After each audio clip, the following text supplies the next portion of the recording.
Teachers, what's the darkest thing you've seen from a student? Had a student in my class as a sophomore. Every morning her junior year she would come in and chat in the morning. One day out of the blue it stopped. In fact, she wasn't at school at all anymore. Fast forward 3 months. She shows up and looks broken. I ask her what's going on.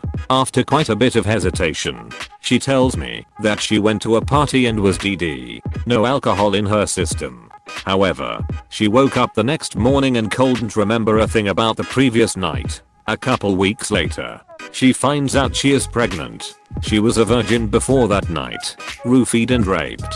She had only told her counselor and now me. I hadn't had a chance to talk to her due to COVID. Her outlook and demeanor was night and day before and after that party.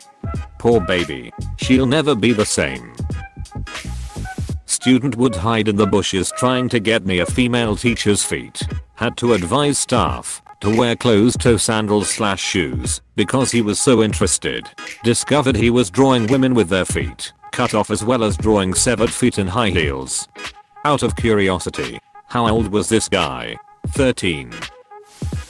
Not a teacher, but when I was in 5th grade my school had a buddy system.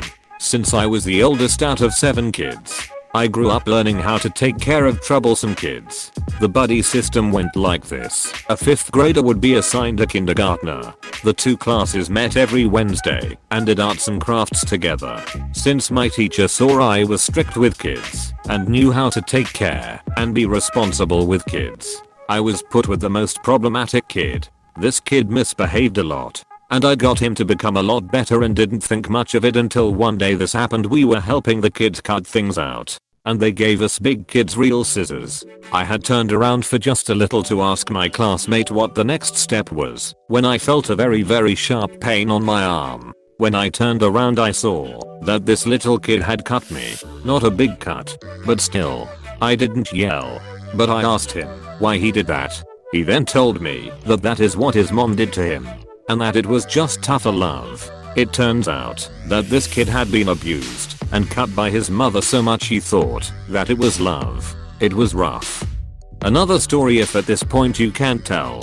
My elementary was in a very ghetto area. In 3rd grade I sat next to this very quiet kid. He never talked to me for a few weeks, until one day he said he wanted to kill me. I told my teacher, but the teacher did nothing. No talking to the student, no being benched, nothing. He went from I want to kill you to more detailed threats. I want to rip you apart. You're so ugly you should never been in this world. I hate you are a few examples. Eventually my teacher did one thing, move me 1 seat away. For some reason the kid kept threatening me. For clarification, I had never met this kid before. Never talked to him. Never touched him. I did nothing to him. One day, this kid brought broken glass to school and tried to cut me. He was caught and expelled. I never knew why he hated me and still haven't figured it out. I'm not a teacher, but I had an off hour in high school and I usually would use it for going home or just hanging out. I was asked by my film photography teacher if I could help with teaching by showing some of my examples and helping mostly 9th graders. I was in 11th grade at the time. I noticed one kid was really quiet and socially awkward, but he had really good prints. And after a couple days I noticed a lot of film was missing, and so I asked my teacher. He said that the quiet kid paid for some extra film to take home and use.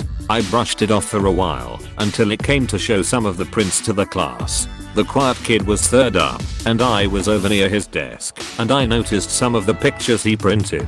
It was 2 people who turned out to be his mother and father on the floor with what I can assume a large quantity of drugs and alcohol. Most of the photos were of his living situation. It was one of the saddest things I've seen. He was a bright and happy person. I got in contact with him a couple months ago, and he's living with his grandparents after his mom and dad got into a fight of money. He now shoots a lot of nature photography. It's good that you reached out, and it sounds like, hopefully, his situation has changed for the better. I was working at an after-school program as a director, site manager, and one of my employees radioed me needing my immediate assistance at the playground. I raced out there. The employees pulled me aside and said that I needed to look at Lil Billy's back. Since it was dark outside, she couldn't tell if it was scratch marks or burns. She said she had put in timeout standing against the basketball pole, and he was trying to lean up against it, but kept making weird spastic moves every time he leaned against it, so she asked to look at his back. After he said it hurt, I asked Lil Billy to follow me to the nurse's office. Leaving the door open, the school staff was all gone, but there are cameras everywhere, and just in case I didn't want anyone thinking I was doing something inappropriate with the kid, since I had no idea what I was about to see and or hear, it took everything in my power to not audibly gasp once I lifted the back of his shirt. I counted at least 7 belt loop bruises and 5 lash marks. I asked where he got them from, to which he replied, "My dad."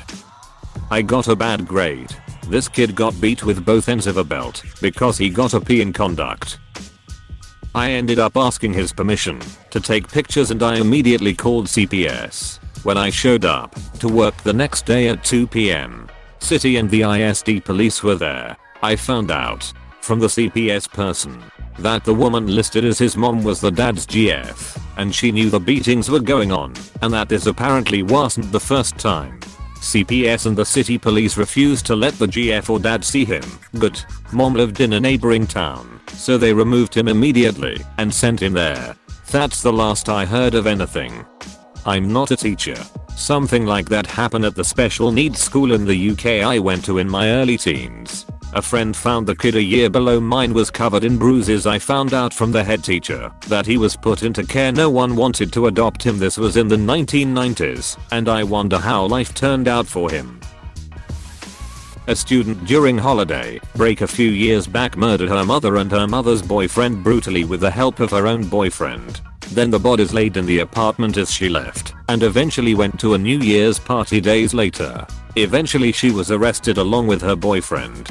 Chilling to think she was sitting in my classroom days before, probably with this whole plan in her head. I'm an English teacher and I'm the sponsor of the school's comic book and anime club.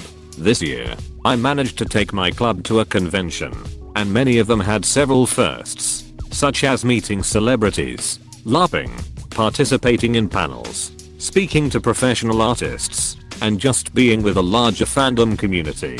Upon our return, one of my members, a 16-year-old girl, asked to speak to me privately. She proceeded to tell me that she had been molested by her father and uncle ever since she was 12. On her 16th birthday, she finally had enough of the abuse and she contacted the police and told them everything before the investigation could begin. Her uncle committed suicide out of shame. Her father was about to do the same, but she was able to convince him not to do it. He is now facing trial for his crimes. She then thanked me and said that the 2 days we spent at the convention were the happiest days of her life, and it allowed her to feel like a child for the first time in 4 years. It was the proudest moment of my career. First paragraph made me forget what was inevitably coming in the second paragraph. Same. I was starting to settle in for a fun story for some reason. Hey, thanks for watching, and don't forget to subscribe.